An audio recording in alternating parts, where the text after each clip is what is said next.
Hey guys, welcome to episode 14 in the Engine Rebuild series. Frankly, this one's going to be pretty quick, I think. I mean, there's not too much to talk about with painting this block, apart from the fact that this is the one part that I've been looking forward to almost more than anything else.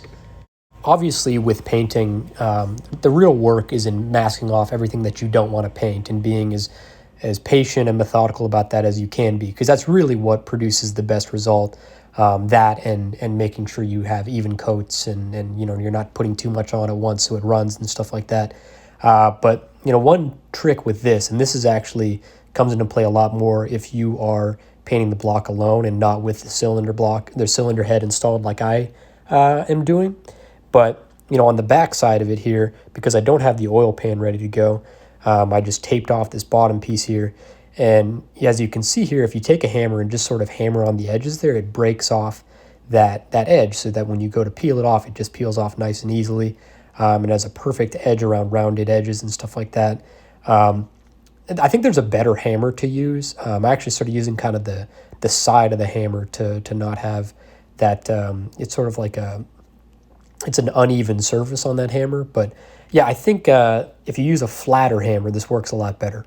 But yeah, just needed to tap lightly enough to get that break in the tape, and then when you go to peel it off, it just peels off nice and easy. Now, another thing to notice here is you can see I'm doing this inside, and normally I've been doing all of my paint completely outdoors, but at this point in the year here in Maryland, it's actually pretty cold. It would have been a lot better to do this, in one of those hot, humid summers we have here in Maryland, where it's 90 degrees.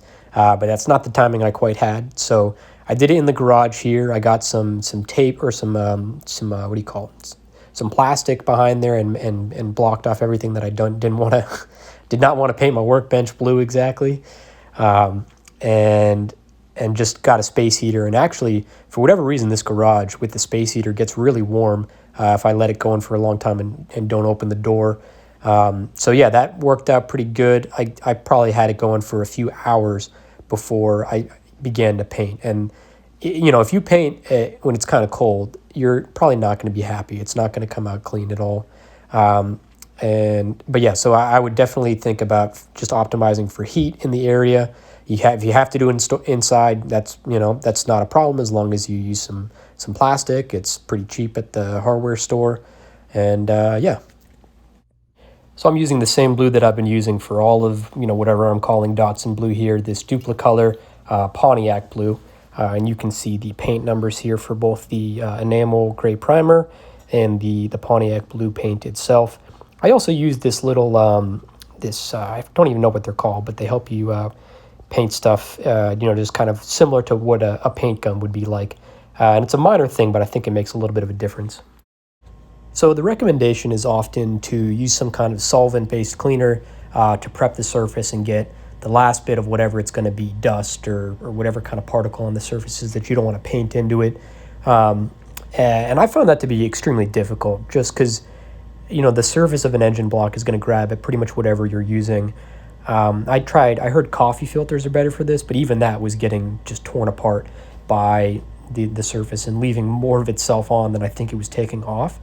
Another thing that makes a little bit of a difference, but again, doesn't really solve this entirely, is trying to dab at the surface as opposed to wiping at it more.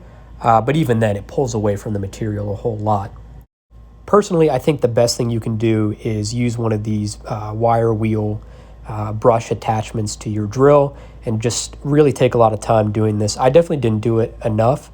I talked with somebody who paints a lot of stuff, and his opinion was that this was pretty much ready to go, that I didn't really need to do a whole lot, that probably this was going to be overkill. Looking back, I actually kind of disagree with that because there are a few spots where I think, looking back on it, I think I just painted a bunch of dirt into the block. Obviously, most of it was pretty much ready to go, but it was little corners and stuff like that I think had I spent more time with this drill and the wire wheel brush thing, it would have made a little bit better difference there. But, the paint job was good enough where I guess it's okay. It's everything looks rough on the surface of an engine block, so it doesn't really stand out a whole lot. But yeah, I think this is definitely the right way to do it. Use this brush and just spend a lot of time and get it ready. And probably it might not even help to use that, some kind of solvent on it just because the surface is so grabby. So I would probably, do this and then take some high pressure air and just blow off the surface to get that final coating of dust and small particles off as your paint prep. All right, so as far as painting goes, I think I did 4 coats of primer and tried to be really, really light on the coats, just because that's one of my problems with painting is I get a little bit ahead of myself and say, oh, I missed that one corner, and then you try to, all of a sudden it starts running. So lighter coats is better, and then I think I did 3 coats of the regular paint, and yeah, I think it turned out pretty good. And I'm really excited with how everything turned out. I mean, it's just, it's cool to be at this point, because at this point, pretty much everything looks brand new, barring all the stuff that's going to have to get zinc plated pretty soon here. That's kind of my main objective now. Of course, I couldn't wait to put on things like, oil filter and spark plugs just to kind of complete the look, and I have this stuff on the shelf, so why not?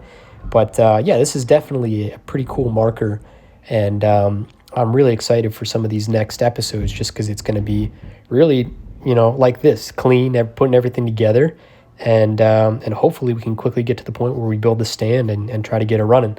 But yeah, this is a really exciting video for me, and thank you to everyone who's been watching, and take care.